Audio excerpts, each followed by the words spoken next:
What's going on, everybody? It's episode 187,152 of Truth Will Set You Free. We're doing a special afternoon edition, so do us a huge favor. Like this video, share this video, do all the comments. Let's get the algorithm going. If you haven't noticed, if Kaecey hasn't noticed, I know he has. Our videos are not getting reach right now. Shocking.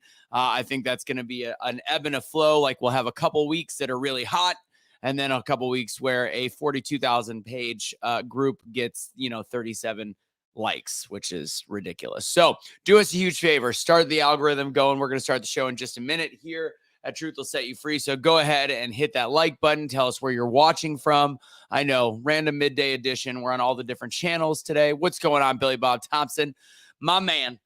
Speaking of bowling, the reason why we're doing this early today is Kaecey is going rolling with the boys today. Where are you going, Case? Absolutely. Yeah, we're going to a new bowling alley that's open down the street. It's called Fat Cats. It's kind of an event center, but they have bowling there. We're just meeting up with a bunch of friends. So Kaecey's going to be playing with some boys' balls today. That's the deal. Little bowling and rolling, little rolling and bowling. Today's topics, though, however, we're going to talk about, we are going to be our typical hard self on Donald J. Trump.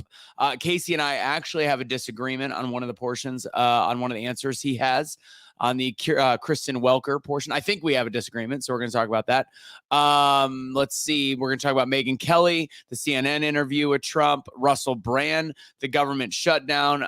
Real quick, covering the Fed meeting today regarding interest rates. And that's it for this afternoon edition. Oh, yeah. And we're, of course, going to talk conspiracies. Little conspiracy. October 4th is coming. It is a dark summer. It is a dark, dark summer. We got people watching from Iowa. What's going on, Kim? We have got Chicago. Stay safe. Don't get shot. I know lots going above your heads. Independence, Missouri. Rose, there couldn't be a more Rose Huff phrase than "I'm glad you're on now because I've got bingo tonight." I absolutely love it. Let's kick the tires, light the fires, get the party started.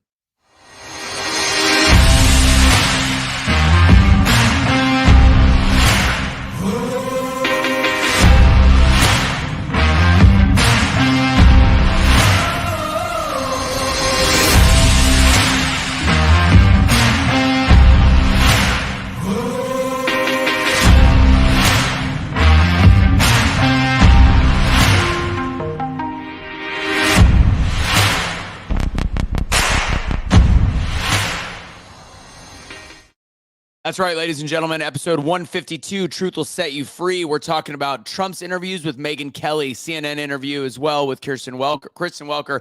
Russell Brand is getting canceled. Why? Is he speaking too much truth?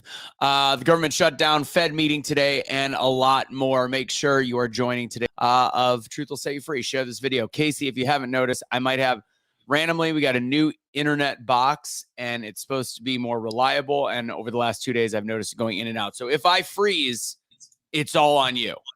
Oh, that's fine. I'm used to you using a Mac and having technical issues. So, well, what a dickhead. All right. Just kidding. All right. Real quick, let's hit on a few things. I'm wearing one of our new shirts, which is fitting, by the way, for October 4th coming up. Trust God, not the plan. This is a new shirt on our website. Go ahead and go to awakenotwokestore.com. Use Awake for 15% off. We're in Awake Not Woke hat. Kaecey's wearing the They Both Suck. Show it off, Kaecey. Show the man titties. They both suck. There they are. And then, of course, I think both of these have something cool on the back. Yep, get the flag on the back. Typical. Go ahead and go to Awake Not Woke Store. Use Awake for 15% off. I'm drinking the water, as always, with my filter. I do believe a couple people have bought these so far. I know my mom has. I believe as though Rocky Stooch is going to be buying one as well. Go to centuryh2o.com. Use Russo10 for 10% off. Best way to support the show and get something for yourself. And that's how I've been drinking all of my water. Gallon a day. Actually, last week sucked. I only did about a half gallon a day, but I'm back to a gallon a day. And lastly, our supplement partner, The Dr. Artist Show. We actually have another one coming up as well. TheDrArtistShow.com. Use BFD at checkout for 10% off. That's where a lot of people are getting their COVID stuff just to have it in their house. The natural supplements, the zincs, the vitamin C's, the Doc's Viral Defense. Highly, highly, highly recommend. All right. Kaecey, before we get started, anything you want to chat about? And by the way, we're going to be starting with conspiracy theory. to chat about.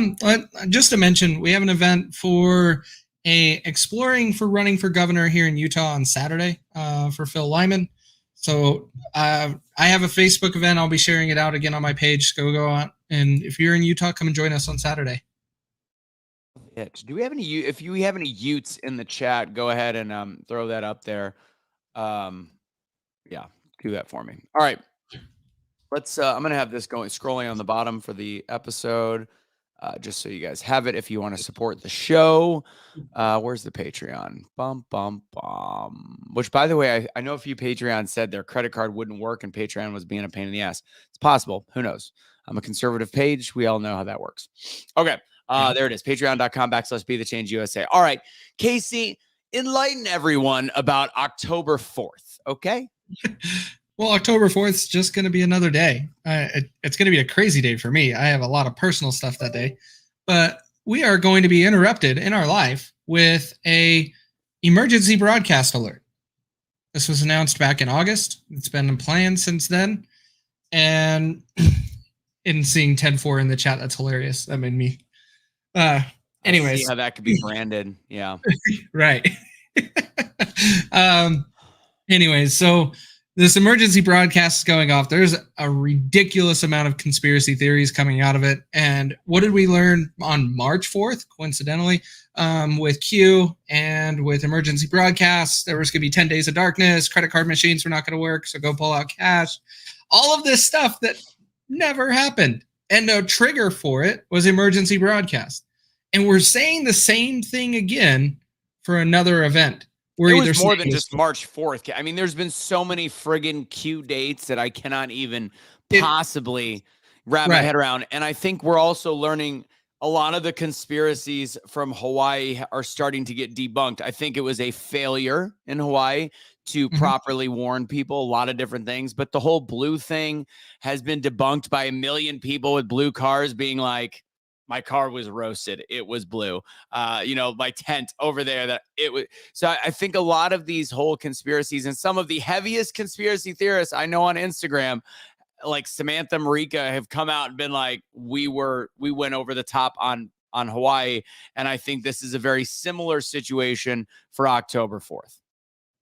Yeah, well, and they're saying all different types of things. You have some people saying the Marburg virus is going to be activated by 5G towers because of the emergency broadcast is going to change the frequency and how all of this is going to work. Okay.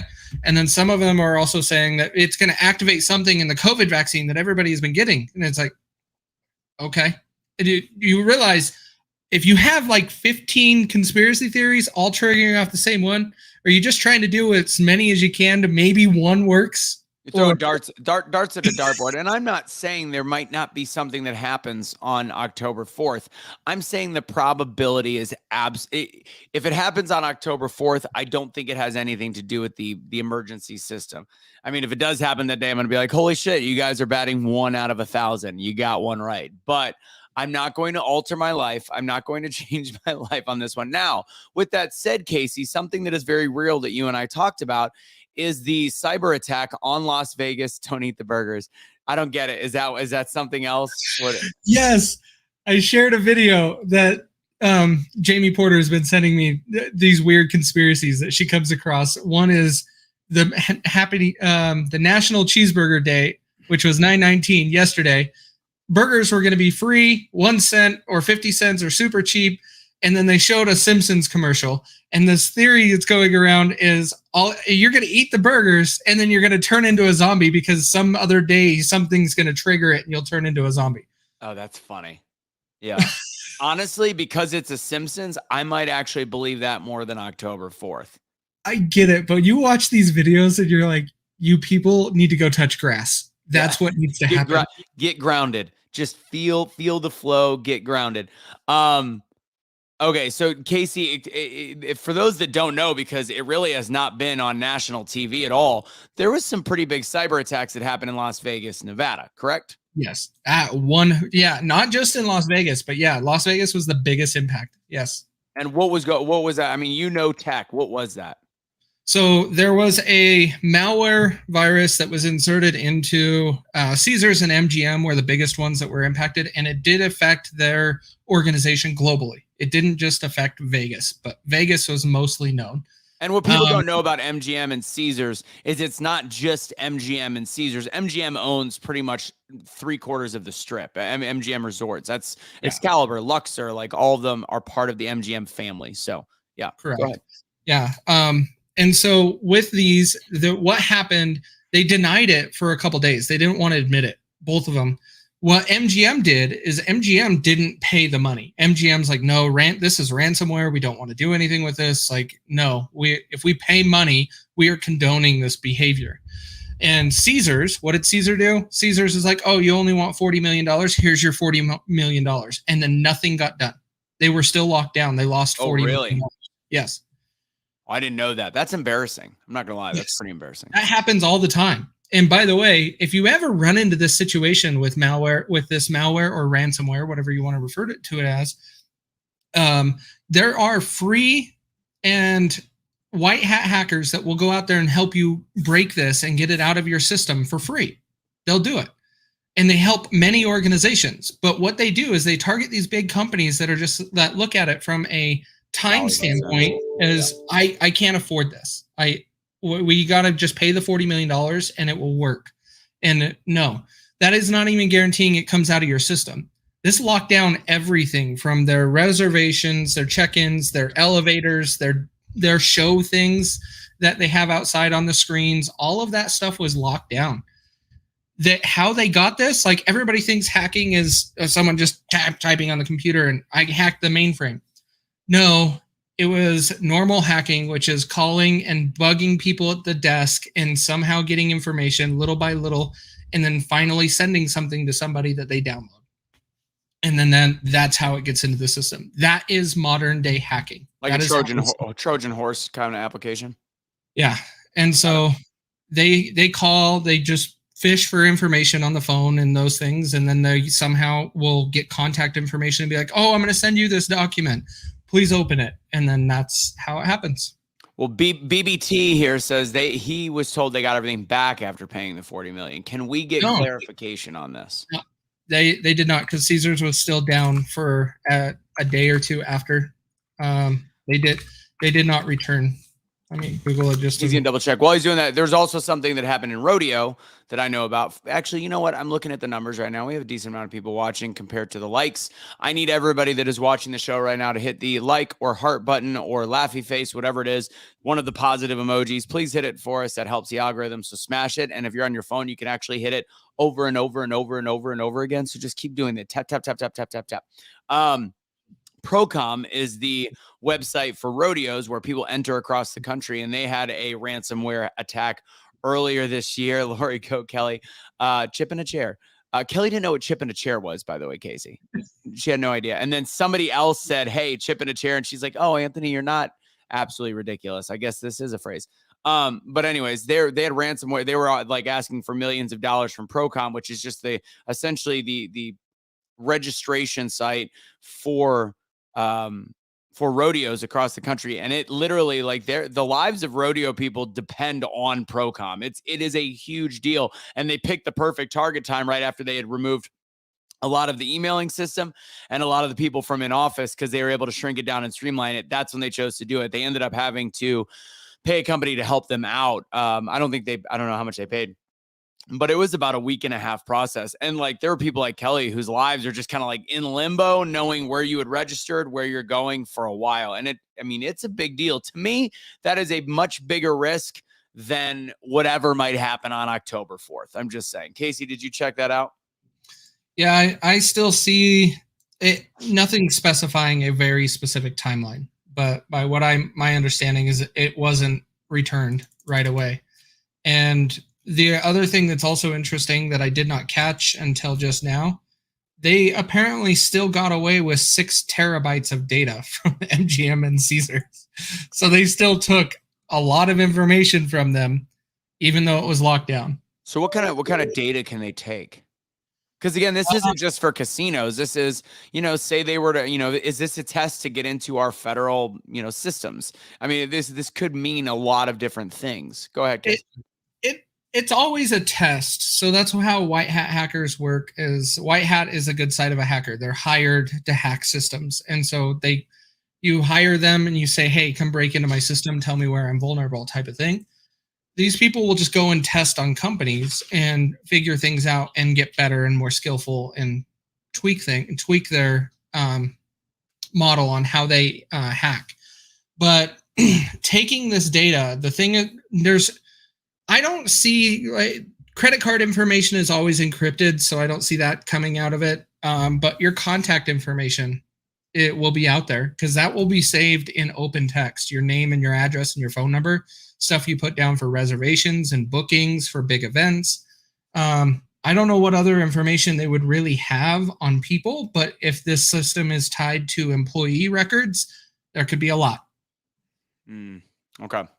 Got it. So it's not specifying what the type of data it is, but it's saying 6 terabytes, which is a lot. That is a lot of data. So here's driver's license numbers. So yeah, loyalty program members will have driver's license numbers and social security numbers. Yeah. And probably a lot more. I mean, social security numbers can get you in trouble, but you can get a lot social security numbers with some other stuff. That's pretty, you can get some heinous stuff off of that. Yep. Addresses, a lot of weird stuff. Okay. You can also, you know what? Kaecey. Now conspiratorial brain just kicked in. There's a lot of famous people that use Vegas casinos in the reward system. There's a lot of politicians. There's a lot of celebrities, a lot of people whose data could be exposed on top of addresses, social security, debts, how much they've used to owe the casino, how much they've bet against all the different things, or even sports betting records.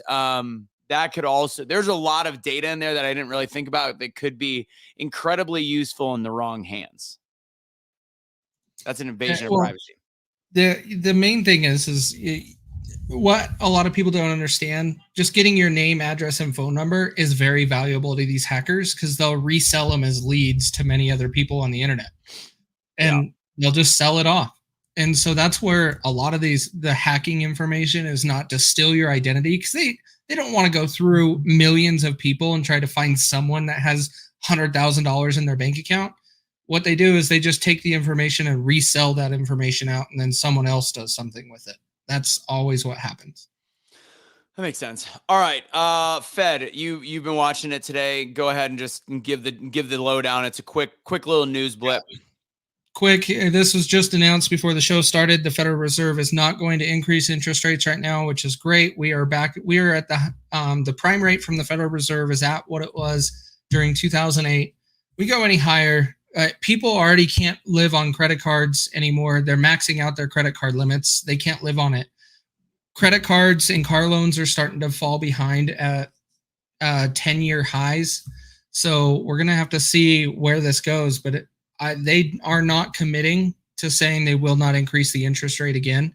My suspicion is they will increase it in October when they actually have some more of the GDP numbers out for what would that be, third quarter? Yeah. No. Yeah. Third quarter. And so I think they're going to have to because inflation didn't go down. Inflation went up. And so they're going to have to raise the rate again, which is not a good thing. Not a good thing at all. We'll have to just see. I think it's going to be strategic on timing because I think it's going to I think it's going to be bad obviously for the economy. They have to do it sooner than later. They're not going to want to crush the Democrat hopes. If they were to raise the Fed rates in March, April, May, that really hurts the election chances of Democrats. I do think that they're going to do it now. As much as I think that's political timing, I still do believe we have some inflationary numbers we have to catch up on. All of this is a moot point, however. I do think I'm not opposed to temporary pain for long-term positivity. Sure. But there is no long-term positivity when we're continuing all the frivolous spending in government. Byron Daniels said it perfectly. Byron Donalds said it perfectly when he's saying, we cannot give any more money to Ukraine. We are operating at a $2 trillion deficit right now, and then we're giving more billions to Ukraine. Why? So it's like, here's the deal. If we're going to have temporary pain in the Fed and it's going to go up, and there's a reason to get inflation down, to have a future where people can buy homes again in the next calendar year or 2 years, I am actually all for that. But when it comes to the fact that there is clearly no chance of us fixing our discretionary spending in government and how corrupt our spending is, and the fact that they don't speak for our taxpayers, vaccines that we're paying for that half the people don't really care to talk about or want, or Ukraine, which is absolutely ridiculous at this point, how much money we're giving them, or some of the other countries where we're giving like to gay studies in Africa or whatever that one like line item was, which was absolutely ridiculous. All this money that does not help the American people, it's not going to fix anything. So don't raise the Fed rate if you're not going to actually control the discretionary spending. Yeah, well, and one of the things I want to say, it's in the Meet the Press interview with Trump. He was talking about inflation. No, it was with Megyn Kelly. He was talking about inflation and how he deals with that. He says, we're going to drill. We're going to drill and make money.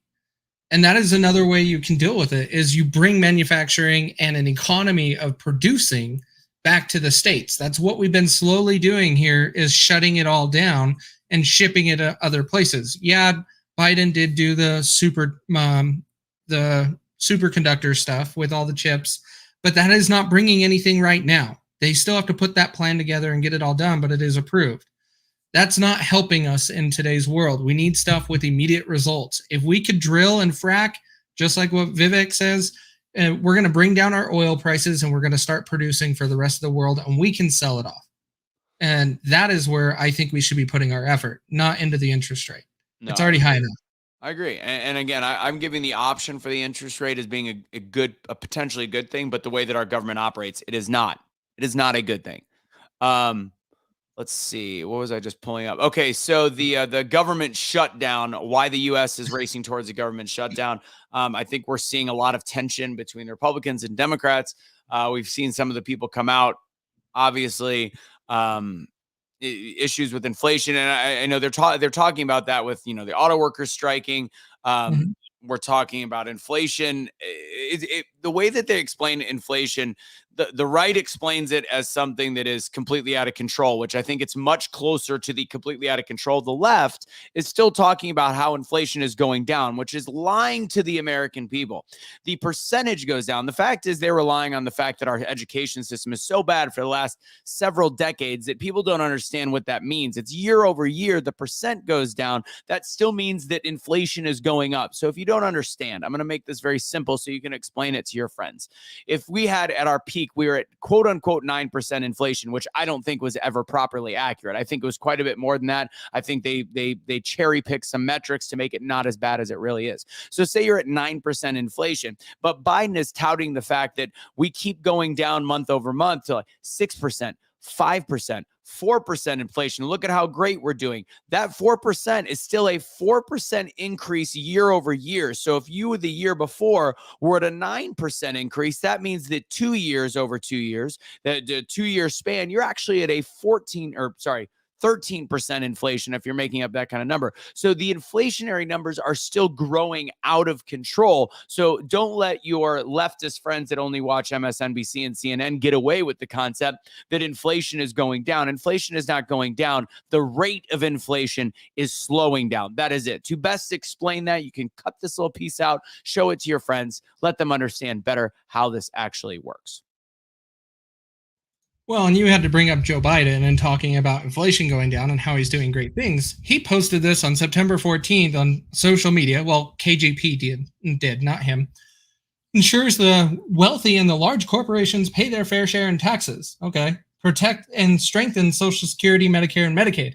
Okay. Last one. Lowers cost for hardworking families. I'm sorry. You have failed on that one. That one does not exist in the Biden administration at all. Lies. Like, at all. And so this is just the pandering and the trying to buy votes is what they're trying to do in these scenarios by telling people, oh, you did pay $5 for a small little carton of eggs. That's normal. No, it needs to go back down to what it was. Not what it was during COVID, what it was pre-COVID. 2019, when we had one of the best economies in our history.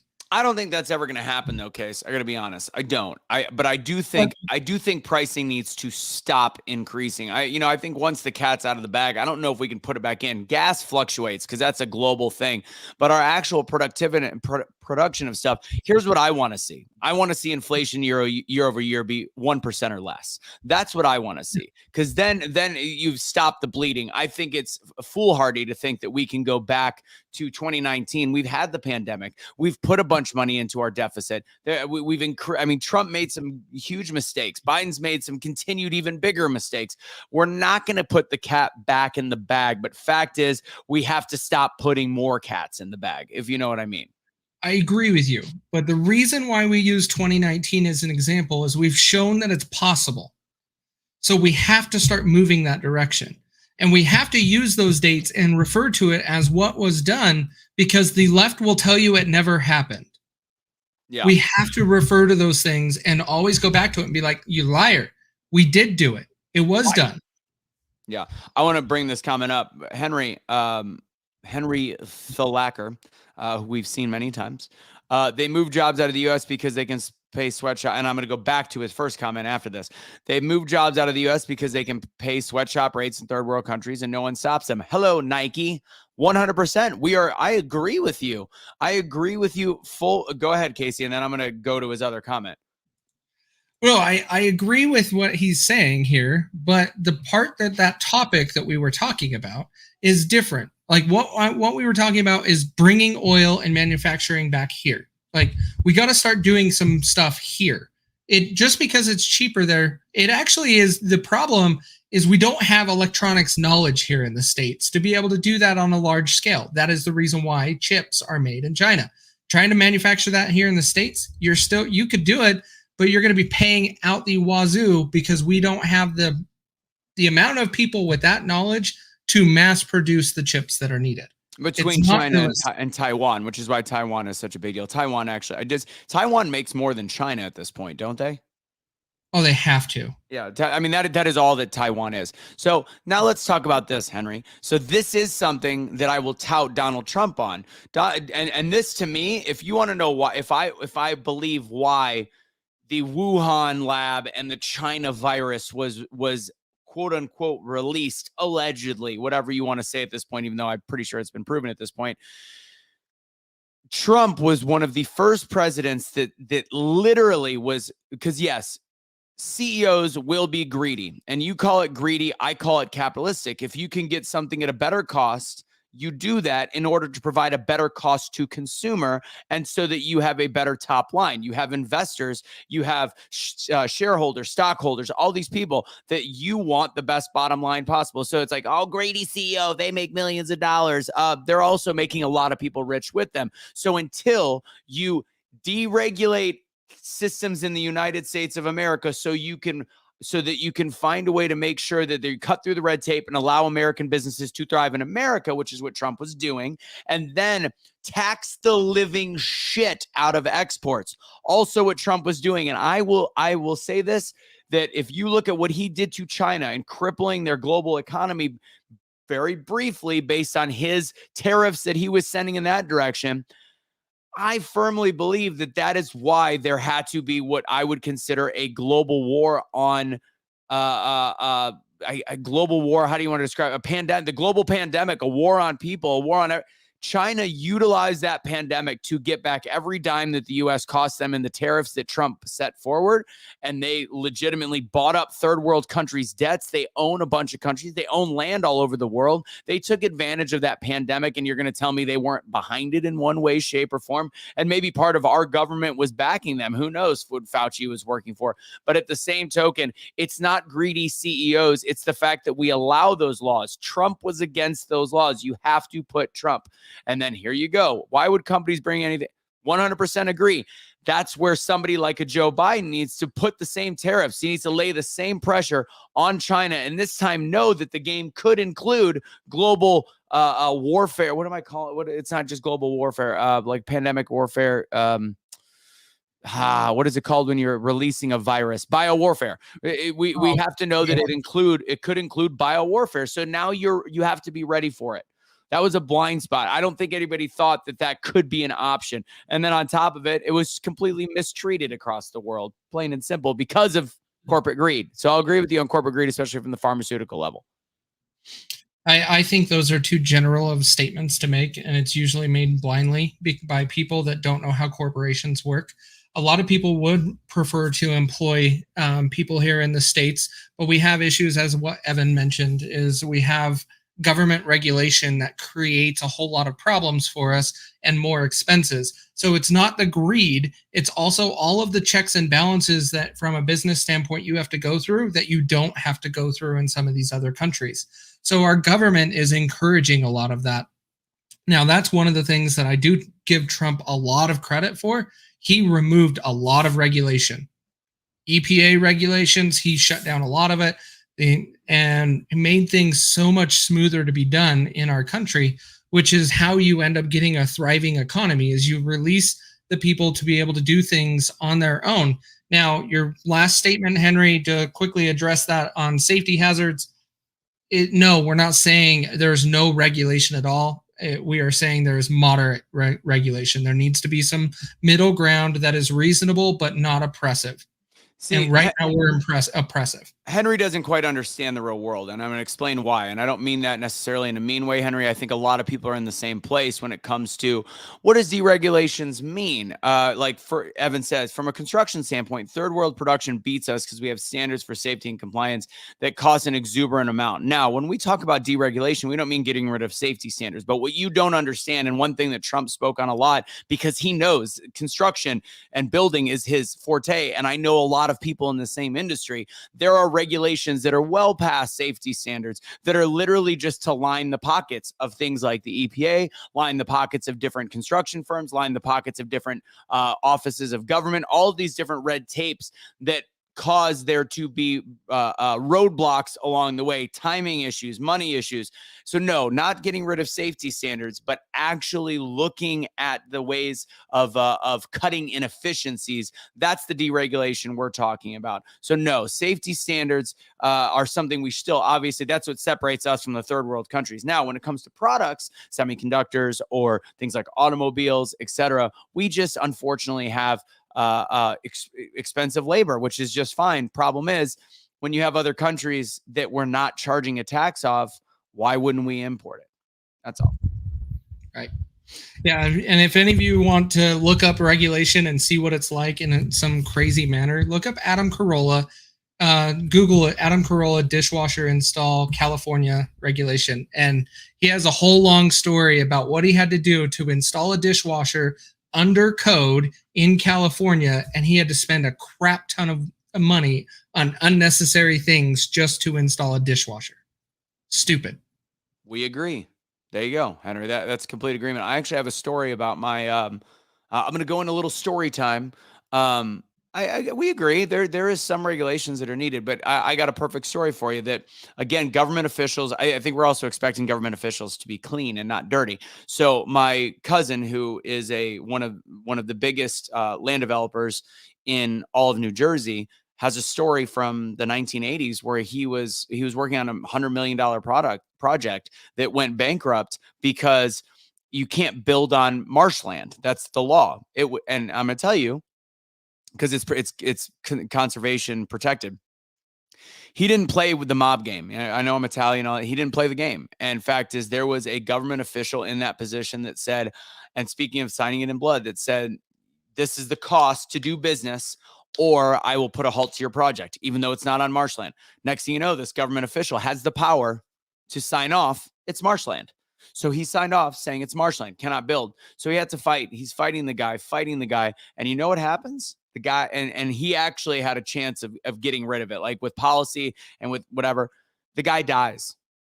So now another law is brought forth, which means that you're locked in based on the previous director's position for 10 calendar years. which therefore bankrupts a project. So there was a $100 million project that he had on the table. One of the largest businesses in that area in North Jersey. And if anybody's from that area, it's Russo Construction. And they're one of the top 5, I think, in the region now. His son runs it and all that, my cousin.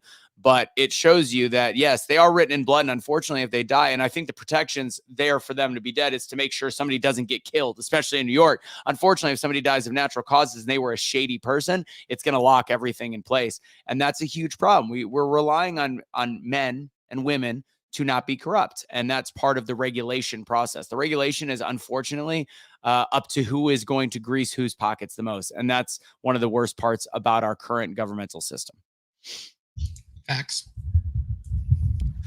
Okay. All right. Next topic. Where are we at? Russell Brand, and then we're going to end on Trump.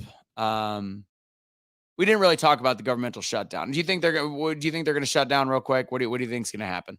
I think with what I'm seeing today, there's a big fight in Congress to not pay Ukraine any more money. I think that's going to be the end. That's going to be the straw that's going to keep this going. There might be a small shutdown in this one.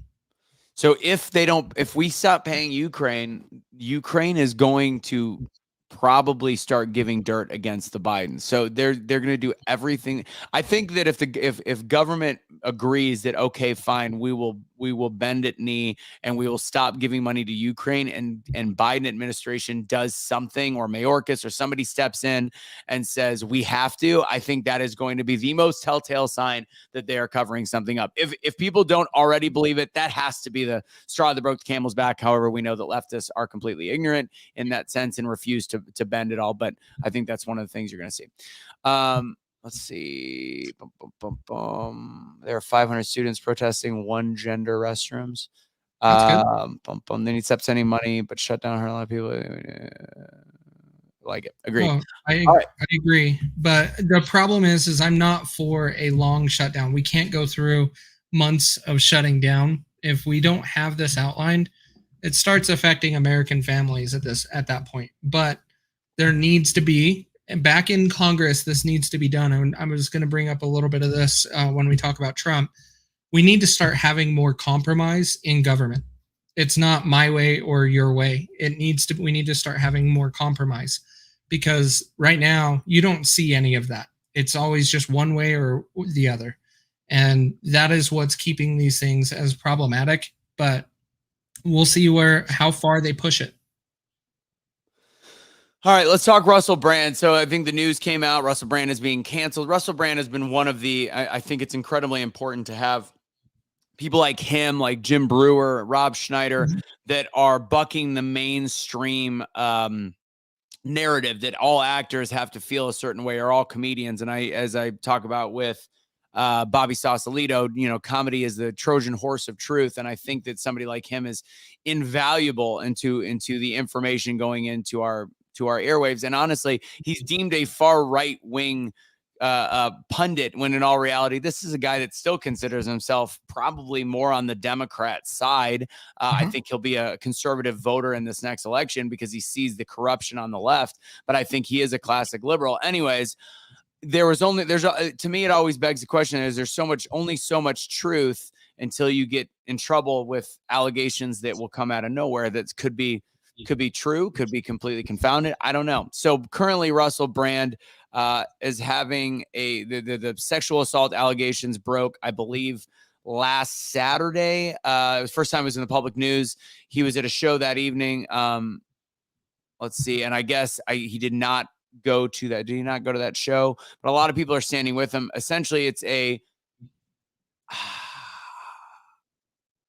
apparently it's been going for a long time. I'm reading as we go here. The comedian Catherine Ryan told somebody last year, an open secret within the comedy industry, that a prominent performer was facing allegations of sexual assault. They think that this might have been a preview of Russell Brand to come. Do you know if any of these have been solidified? Is the whistleblower's name? Is it none of it is actual? No, we know a name. I can't remember her name, but we know her name. We do. But we don't. None of this has been confirmed. That's my whole problem with it, is if this ends up being like there is some concrete evidence released or something's somewhat published, then I might be a little bit more on board with them demonetizing his YouTube channel. But no, there is nothing. Demonetize his YouTube channel because of it? Yes. Jeez. They flat out demonetized him, all because of allegations. That we are dropping and getting rid of innocent until proven guilty. We are just going straight to guilty. That can't be anymore. And that was one of the things that I was telling Jay about this whole thing is I'm on the side of Russell Brand that he is innocent until proven guilty. He does not need to have his channel demonetized or being removed off platforms for allegations. Until there's real evidence and real details coming out, no. It's one woman that we have a whole bunch of detail from, but it's her mouth. They're saying more women are coming forward. So to give the details, it's saying that it was claims Brand sexually assaulted or raped multiple women at the peak of his fame between 2006 and 2013, which he has vehemently denied. Again, I'm not going to be one to take sides, not knowing the true stories, obviously, of if there is survivors involved. I could never bring myself to say that, shame on the liars. I don't know. But what I will say is this is very suspicious timing. Sure. Yes. I mean, this guy is now blown up in the space of people that are speaking against Big Pharma. People that are speaking for pro-truth, anti-corruption, anti-media corruption, bucking the system. And you're going to tell me 10 years have gone by since the last quote-unquote potential allegation. And now, and again, they're saying that this has been a whisper about sexual allegations for the last calendar year. Guess what he started doing about a year and a half ago? What? The stuff that we do with a much bigger platform. So it shows you, and it's the same thing that goes, what's happening with Trump. And it shows you that nobody is safe. And again, this could be completely true, but the timing has to be suspect as much as possible. Is this what I think? I think him and Katy Perry split after 2013, I believe. I don't know when they got divorced, but I'm not hip on celebrity. Russell has been talking about, well, if Russell's been talking about it for a long time, he was thrust into the limelight for talking about it in the last 2 calendar years. I mean, I remember Russell. He hasn't had such a strong stance. Like he's been, like you mentioned earlier, he's been more on the liberal side of things. And so he would point out, hey, this doesn't make any sense. Why are we doing that? And slowly moving that poll to the right. And now he's very against the vaccine stuff and Big Pharma, and it's becoming a big part of his persona on the internet. And so that is where Russo is saying the timing. Not that he hasn't been saying this for years. It's just that lately it's been a huge part of what he's been pushing. And I'm looking up his timeline right now, and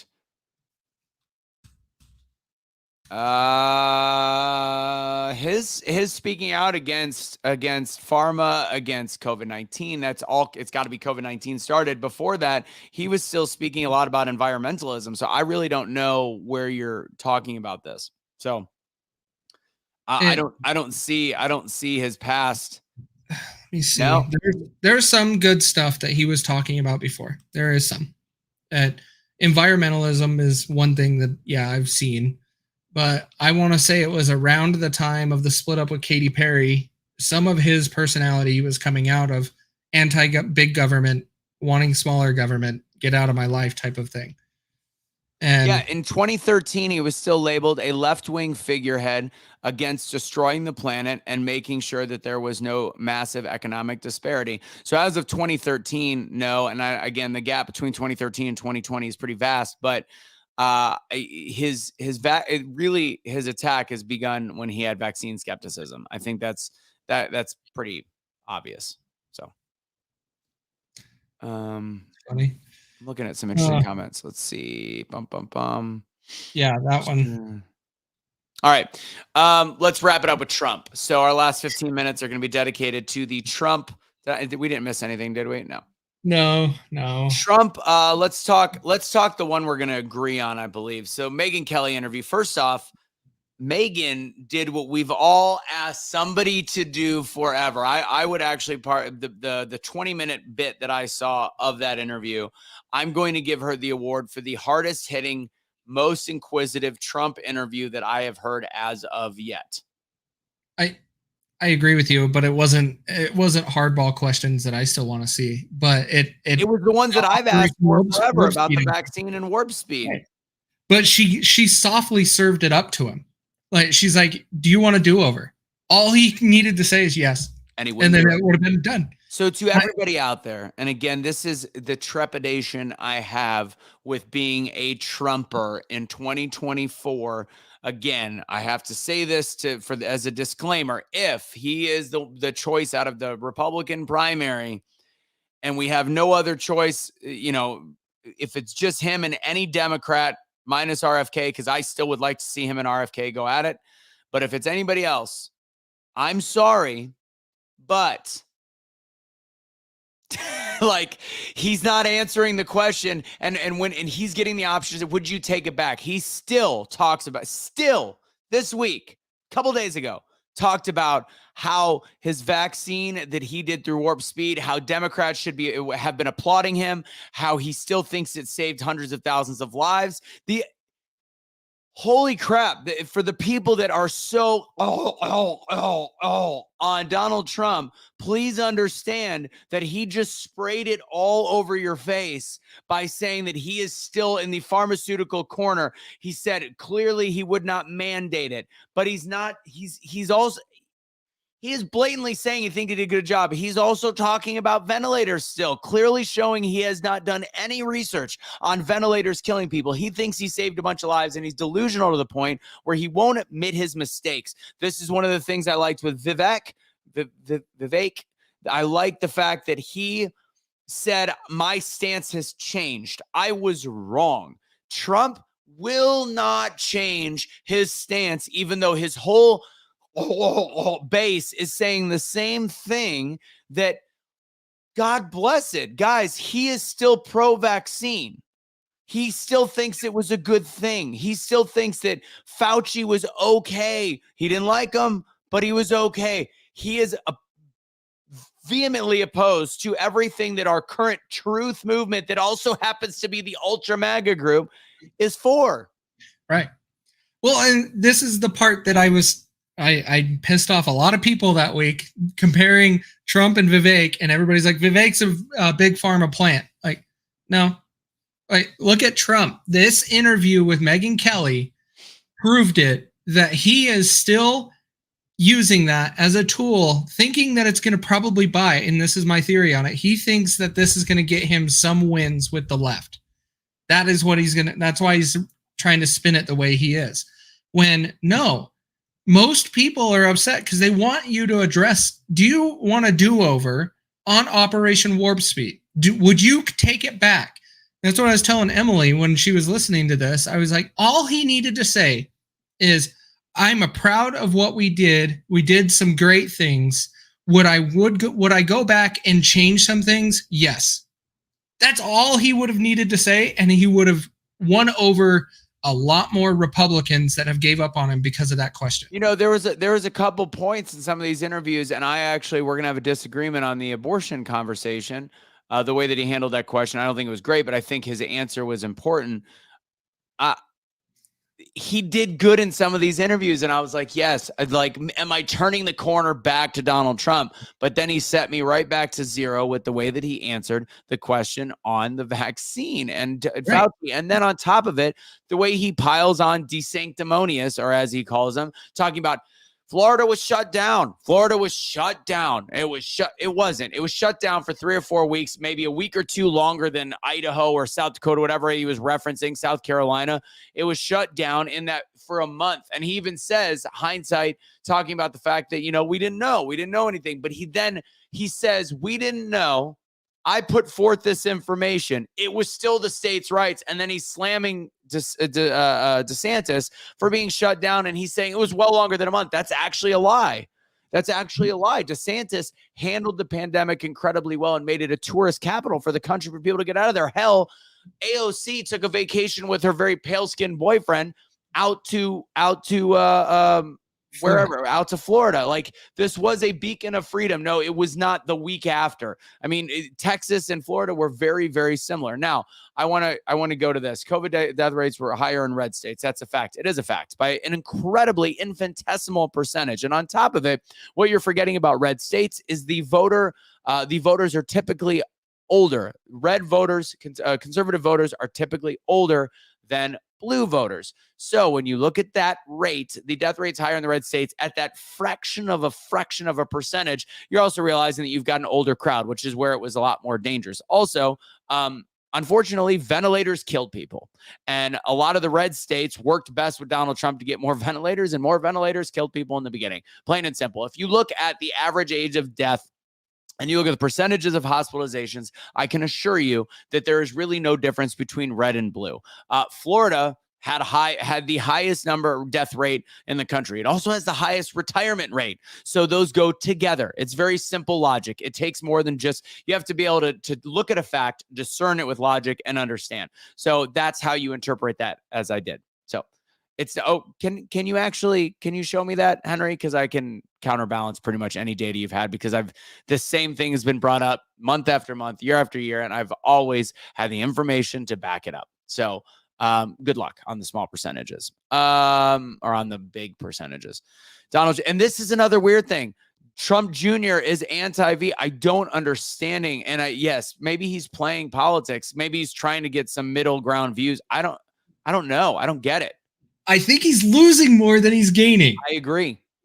That's the part that's ridiculous. If I was to approach anybody here in Utah, very red state other than small Salt Lake City, well, I shouldn't say small, but Salt Lake City itself, very red state. If I was to ask them about Trump, what is their downside? What do they see as a downside of Trump? It is Operation Warp Speed in the vaccine. And a lot of them are giving up on him because this question. Me being one of them. Now, with that said, let me pull this up. All right. So with that said, why is this computer? Actually, real quick, before we get into the interview with CNN, you know a little bit more about the $6 billion. I know I saw you talking about it on your social media. So we gave Iran $6 billion, I believe. What, last week was it? Almost as a ransom, essentially? We had to pay off something. What was that all about? No, we were exchanging Americans for Iranians, just like what we did with Russia to get Brittany Griner. Ransom, yeah. And then we just handed over $6 billion with it. Is that weird? Like, is that a sign of strength? Here's our crappy US dollar that's not worth anything. Take $6 billion of it. Henry, please provide the link. 38% higher. Okay. Yeah. I would love to see where you saw that one. And the fighter jet. Yes. I wish it was a fighter jet. No, it crashed in South Carolina, supposedly. I gotta look that quote is hilarious. 38% higher death rate in red states. Anybody want to take bets on what kind of publication is printed? I wonder if it's Rolling Stone. I have to see this. Yeah. 38% higher COVID death rates in red states. Let's see what we got, because this one's gonna. It's got to be Rolling Stone or Insider. Post-vaccine death rates in red states were 38% higher. The glaring divide. All right, so this is an ABC News article originated. Hold on. Is this from The Hill originally? No, it's originally from ABC. Let's go ahead and see if just by reading it, if I could pick apart. I've never seen this ABC News article. I've seen The Hill one. Political polarization, yada, yada, yada. Surveys, Pew Research Center. Early months of the pandemic, about 6 in 8 Democrats and Democrat-leaning independents believe the virus was a major threat. Let's get through all the fluff. Let's see what it's going on. So this is still saying unvaccinated Americans are several times. When was this written? March 28th, 2022. Okay, unvaccinated Americans are several times more likely to be hospitalized and die, and those living in rural areas, as well as conservatives and Republicans, were among the most hesitant to be vaccinated, according to a September 2021 ABC News Washington Post poll. Again, that's September 2021, when they believed that vaccinated people were fully protected from the virus. For unvaccinated Americans, the decision to not wear a mask, other restrictions are get to the data. Can I see some data? In the United States, became a political issue, political divides, political virus, nothing. Cumulative death rates, of vaccination rates, and receptivity to mitigation measures have also been influenced by factors including misinformation. Speaking of misinformation, cumulative death rates in red states are 30% higher. Without any backing, numbers, no nothing. It's been a year since vaccines became available at every adult. Data source. Okay, here we go. Data source from the Centers for Disease Control and Prevention shows that the 10 states with the highest vaccination rates all voted for Biden in 2020, while 9 of the 10 states with the lowest vaccination rates voted for Trump. The lone exception was Georgia, which narrowly went for Biden. I see where they're getting at this. I know exactly what they did, and I'll tell you in a second, which narrowly went for Biden by less than 1/4 of a percentage point. I know exactly how they manipulated this data. 10 states with the lowest vaccination rates were between 50 and 54%. Contrast during the same period, the 10 states. This is perfect. The 10 states and jurisdictions with the highest vaccination rates would all voted for Biden, average of 80. So the way they did this, and I'm looking at the deaths per 100,000. They've got the data here. By the way, it's got nothing to do with states. So the key behind this has nothing to do with actually looking at red and blue states. They're combining the data between unvaccinated and vaccinated Americans as of March 1st, 2020. Nothing to do with, let's look at Florida. There is some data out of Florida that is higher, and that's what I'm talking about from a small percentage, which is a couple percentage points. But what they're doing is they took the data as of March 1st, 2022. Remember, unvaccinated included people that were vaccinated within 2 weeks.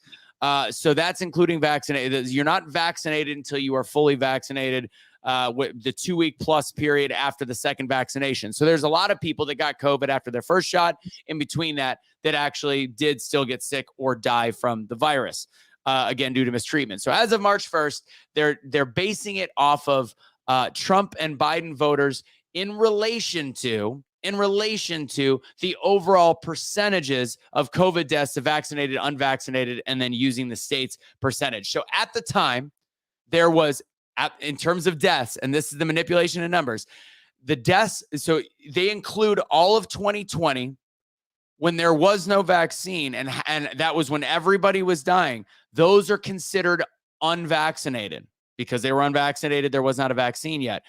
Also, the actual virus was not as strong and people weren't dying as much. Treatment was getting better in 2021, 2022. So you include all of the deaths, which is 38% higher than the deaths from the vaccine. Or, I'm sorry, not from the vaccine, the deaths of people with the vaccine.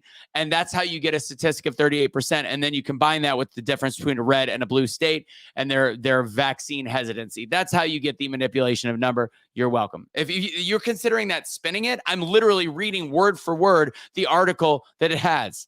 Squirrel. All right.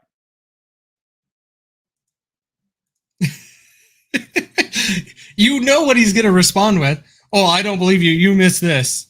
Then go take your time. Message me separately, Henry. Message me, put it on the YouTube, and explain to me how how your data matches up, and that I was spinning it. That's what I want to ask you. I know that took a while, but I love to just go minute by minute and actually phrase it. And yes, my mind was made up because I've had the same argument over and over. So if I would have seen something in there shocking, like actual data of the state deaths based on did they actually say, is this a Republican voter or a Democrat voter? We could have a conversation. That's not in there. It's not.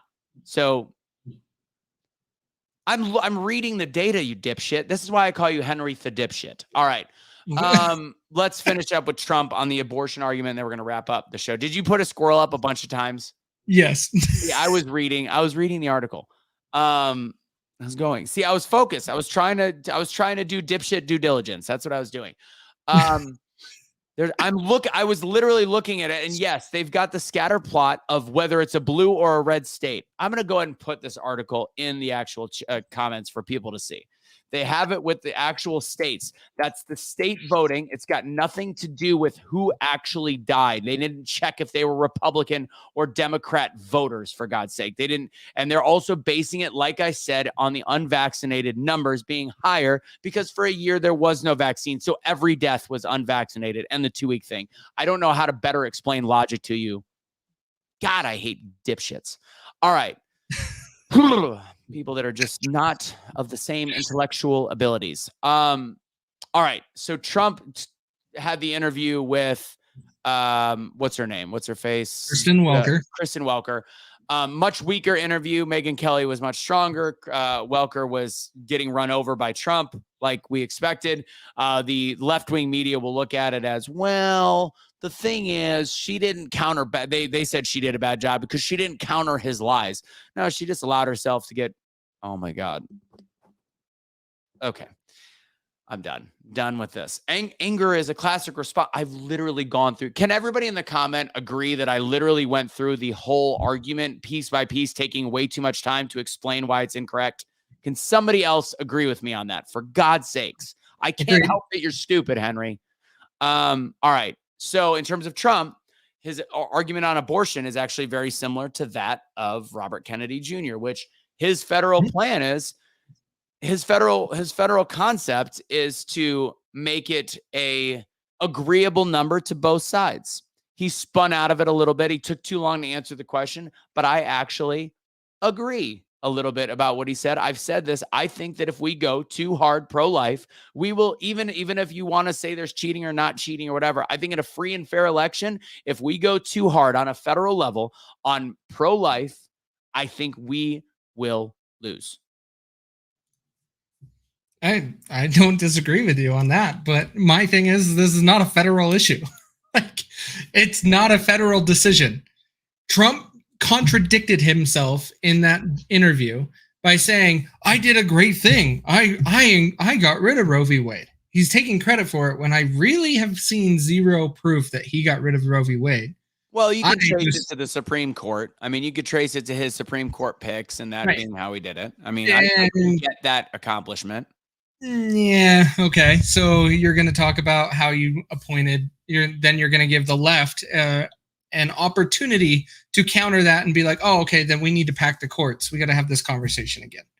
Well, I think one of the number one roles of the executive branch is their control over the Supreme Court. So I do think that's a big thing. And I think that's why it's so incredibly important that he does not keep the foot on the gas pedal and saying, like, we overturned Roe versus Wade and now we're going to go ahead and mandate no pro-life across the country. I think he has to be very, very careful there. And I think it's smart to be very, very careful there.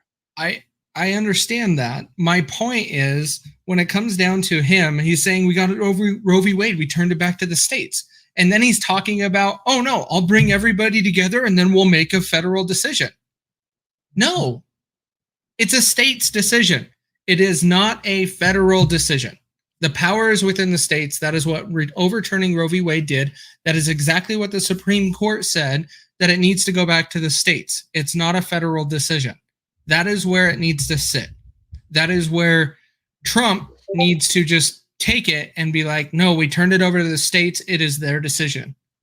That is how it should be done. I think it was actually interesting that, and this is very similar to Robert F. Kennedy Jr. of saying, I think there should be a cap though. And I think that, you know, Kennedy Jr. said, and it was retracted 15 to 20 weeks or something along those lines. He talked about how Pence, which is a true story, I'd check that out. Pence had the belief system of 15 weeks, 12 weeks, whatever it was. He did have a federal concept. I don't think a low federal concept is the way to go, but he did mention, like, we cannot have, he goes, I think Democrats agree with me. We cannot have a 7-month, 8-month post-birth abortion law. And I think that is something that can be federalized. I think if we start federalizing heartbeat, that's a problem. I think if we start federalizing even 10 weeks, that's a problem. But if we start putting a cap on insanity, and the interviewer actually said, just so we know, that is an incredibly rare occurrence. Great. then let's make sure it's a never occurrence. Like, it's very simple. Like that's the area that I think we can all agree on, and then make it a state issue based on time. A federal issue gets rid of the insanity, like when a baby is viable outside the womb and killing them. Then I think getting that level on a federal mark is not, to me, going against the Constitution, because I think all scientific sides, because people will say, well, conception, that's science. It's actually, it's up for debate.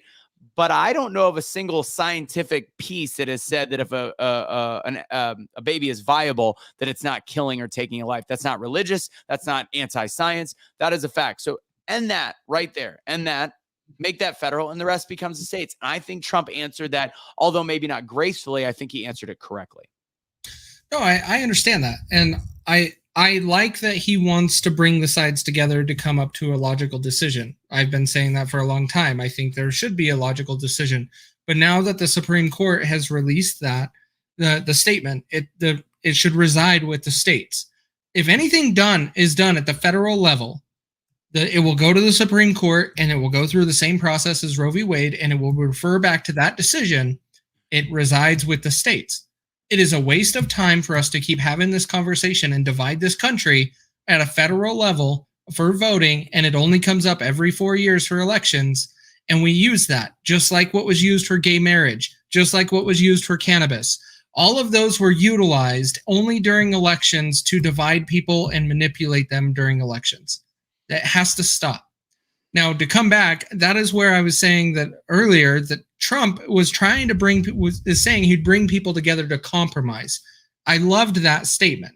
I just don't like it on this topic, because I think it's a moot point when the Supreme Court has already said it's not a federal decision. Okay, so we don't really disagree. So what would you prefer him answer it as? We put it back to the states, and it is up to the states. That is how it should have been made. But he is trying to say, he's trying to appease to the people that want abortions and say, hey, come to the table, we'll talk. That is what he is saying.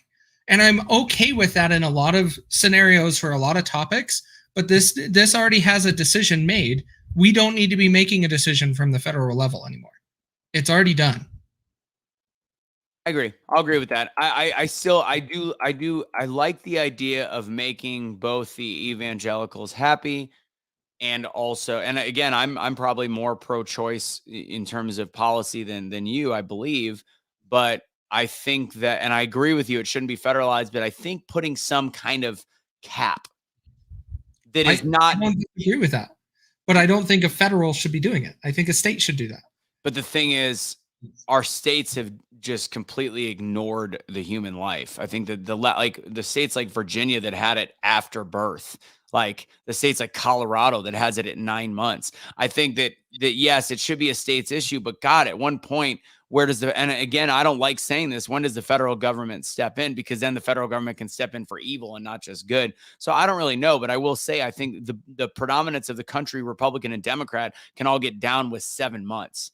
Or 6 months. Like, I can't imagine, based on what I know of people, I don't think any rational, decent human being, left or right, is okay with anything over 6 months.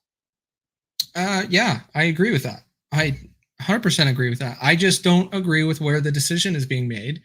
But the whole part with this is the highest court in our nation has already said it does not need to be, it's not to be decided at a federal level. Yeah. And so all you would be doing at any federal level to try to pass a bill, the opposing side will still stand their ground on the extreme, because we don't know how to compromise anymore, and it will just get shoved all the way up to the Supreme Court. Agreed. That's what will happen every time. I think that's where we're going to end this topic. Let's see. I'm going to go ahead. Henry, I'm not going to do the work for you, but if you can provide more research, I'm going to give you the blunt force discussion at gmail.com. You're literally looking at one article that was clearly manipulated. So here's the deal. You find more corroborating data. There you go. Blunt force discussion at gmail.com. Send it over. I'll give it a look. If I can't refute it, I'll admit it on air. I'll admit that there is no way for me to refute it. I will give it a look, though. But I'm going to tell you, I spent Kaecey knows. I've been the one that's been obsessed with COVID, vaccines, all these things since day one, and the statistics surrounding it. So it's frustrating to me. My mind is already. I just see that's the thing. I just challenge you to do more work, and now you're going back to your mind is made up. I said, show me something that's got data and empirical evidence to prove it. You don't have any. There isn't any. There's little anecdotes that were done by mainstream media that are paid for by big pharma. What I've even done in the past, go ahead and throw this. Oh, we lost him. Did Kaecey freeze or did I freeze? You froze. I'm still moving. Kaecey? I am moving. Oh, I now see you back. Okay, sorry. So is everyone dead yet? I remember when you thought I never said they were going to kill. See, now you're putting words in my mouth. So Kaecey hates me right now. So to end this argument, what was I saying when I fucking froze? When it came to the vaccines, when I did the research, one of the biggest things that I showed, is I would get into the data that you'd be providing, and then I would click on it to see who wrote the peer-reviewed studies or the reviewed studies if they were not peer-reviewed. And every single one of them had a link to either Merck or to Pfizer or to the federal government in an interesting way. So that was the other flawed part of data and research. So there's a lot of different ways to break apart the information, but I can do that. Anyways, if you guys want to support the show, Kaecey will get last words. But if you want to support the show, go to patreon.com/BeTheChange.USA. That's how you do it, Henry, right there. Go ahead and make a one-time donation to Be the Change USA on Venmo. I know Henry's just dying to do that. Speaking of dying, let's see. The Dr. Artist Show, BFD at checkout for 10% off. CenturyH2O.com. Use Russo 10% for 10% off. About to finish my fourth glass of water. Over a half gallon on the day. Here we go. And that's all I got for you. Wake Not Woke Store. I've got the new shirt that I really dig. Let's see if I can get it on there. Trust God, not the plan. October 4th is most likely bullshit. All right, Kaecey, last words. Go for it. I just came across something really funny. I had to share. I think we found Fetterwoman. Do not record this. Do not record this. There's a naked guy in the airport. That's the DFW. Yes, there is. My man. Holy crap. That was it. That was DFW. That was just, I just refreshed Twitter on my other screen and that was right there. And I'm like, I got to share. And it looks exactly like the body type of Fetterwoman. I can't believe that was it. That was at the Sea Gates. The Admirals Club is at C14. I'm usually right there. That would have been a lot to see. That would have been a whole new level of free buffet. It's weird. Wow. Taking a blanket. All right. I will catch you guys later. Kaecey, enjoy bowling tonight. Yeah. Appreciate you, bros. I will catch you guys later. Have a great night. And God bless. Was that your final words, Kaecey? Yeah, that was it. I just wanted to show that. Nudity. Got it. Man nudity. Awesome. Like this video, share this video. Help me help you. Push the algorithm. Joe Biden is not your friend. Donald Trump is not your friend either. I love you all. Goodbye.